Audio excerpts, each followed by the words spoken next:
আসসালামু আলাইকুম বন্ধুরা। তো আমি একটা কিছু বলতে চাইছিলাম। কথাটা হলো একটা মানুষ সারা জীবন নিজের পরিবারের পিছনে সময় দিয়ে দিল।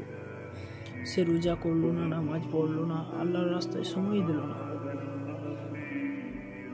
সে অনেক ইনকাম করলো, টাকা পয়সা অনেক কিছু করলো। সে মানুষটা একদিন হঠাৎ করে মরে গেল। কিন্তু সে মরে যাওয়ার পর তার সন্তানরা সেই জায়গা জন্য সব নিজেরা লড়াই করতে লাগলো যে আমি এটা নেবো, আমি ওটা নেবো, এভাবে ভাগ করে নেবো, ঠিক আছে। কিন্তু যে মানুষটা এতটা মেহনত করে গেল, তার লাভটা কি হলো? उसका फायदा क्या हुआ? कुछ नहीं, ऐसे ही चला गया।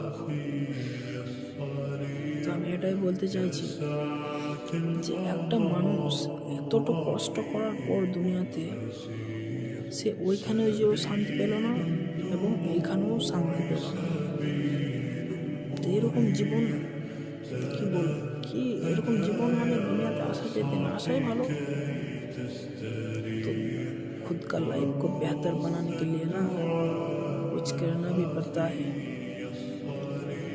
তুমি আল্লাহর রাস্তায় সময় দাও, নিজের সংসারকে, নিজের পরিবারকে সময় দাও, ইনকাম করো। আল্লাহ তো বলেনি শুধু সারাদিনটা আমাকে দিয়ে দাও। আল্লাহর রাস্তায় সময় দাও, নিজের পরিবারকে সময় দাও, অর্থ উপার্জন করো, অর্থ থেকে আপনি দান করুন, নিজের সন্তানদের জন্য রাখুন, আপনার জন্য রাখুন। তাহলেই তো, এটাই তো, আবার কি আছে। আপনি হালাল পথে রোজগার করুন, কিছুই নয়, কিন্তু আমরা ওটা